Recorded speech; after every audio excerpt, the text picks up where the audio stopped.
Cabinet में 6 बड़े फैसले। सुवेंदु कैबिनेट में बीएसएफ पर बड़ा फैसला। बंगाल के बॉर्डर इलाके बीएसएफ के हवाले होंगे।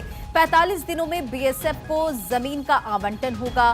केंद्र सरकार की योजनाएं लागू होंगी। आयुष्मान योजना बंगाल में लागू होगी। तो देखिए, पश्चिम बंगाल में सुवेंदु अधिकारी की ये पहली कैबिनेट मीटिंग रही जिसमें 6 बड़े फैसले लिए गए। अब क्या बड़े फैसले वो जानिए। सुवेंदु कैबिनेट में बीएसएफ पर यह बड़ा फैसला लिया गया कि बंगाल के बॉर्डर इलाके बीएसएफ के हवाले होंगे, यानी कि बंगाल की सुरक्षा सबसे पहले बॉर्डर इलाकों से सुनिश्चित की जाएगी। 45 दिनों में बीएसएफ को जमीन का आवंटन हो जाएगा। केंद्र सरकार की योजनाएं लागू होंगी और आयुष्मान योजना बंगाल में लागू होगी। तो सुरक्षा से लेकर स्वास्थ्य तक के मुद्दों पर यहां डिस्कशन किया गया, विचार विमर्श किया गया और फिर ये बड़े फैसले लिए गए हैं। सुवेंदु कैबिनेट में बीएसएफ पर यह बड़ा फैसला लिया गया। बंगाल के बॉर्डर बीएसएफ के हवाले होंगे। धनंजय मंडल इस खबर पर एक अपडेट के साथ कनेक्ट हो रहे हैं। धनंजय, बीएसएफ के हवाले बॉर्डर की सिक्योरिटी होगी पश्चिम बंगाल की और 45 दिनों में बीएसएफ को जमीन का आवंटन भी होगा। इसी के साथ साथ सुवेंदु कैबिनेट में क्या कुछ बड़े फैसले लिए गए हैं?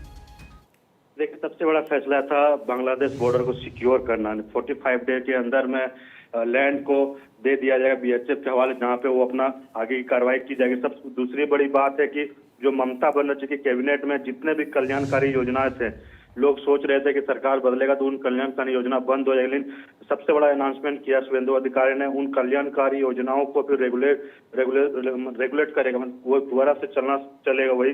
दूसरी बात है कि आयुष्मान भारत जो स्कीम था, जितने भी केंद्र सरकार की स्कीम थे, ममता बनर्जी ने यहाँ पे बंद करके रखा था। तमाम स्कीम योजना यहाँ पे लागू कर दिया जाएगा। चाहे पीएम जन आरोग्य योजना की बात करें या फिर पीएम विश्वकर्मा बेटी बचाओ बेटी पढ़ाओ योजना या सेंट्रल जितनी भी स्कीम है, सारी स्कीम को यहाँ पे लागू किया जाएगा।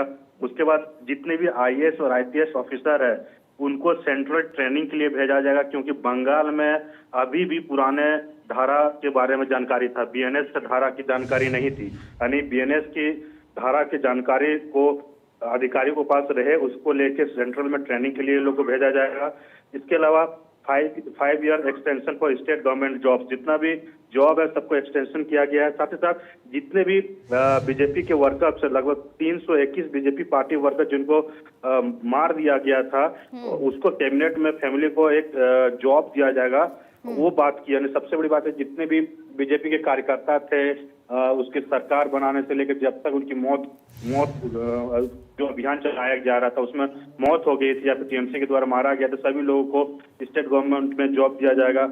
तमाम ये जो योजना है, 6 मेन पॉइंट पे सुवेंदु अधिकारी ने आज डिस्कशन किया। उसके अलावा जो जितने भी EC observer Kolkata police, West Bengal police था, उसके साथ रिव्यू किया जा रहा है और जितने भी लॉ एंड ऑर्डर की सिचुएशन है सभी को दुरुस्त करने की एक बात रखी गई है। तमाम चीजों को लेकर तो कई बड़े फैसले लिए गए। बहुत बहुत शुक्रिया इन तमाम जानकारियों के लिए। नजर बनाए रखें आप।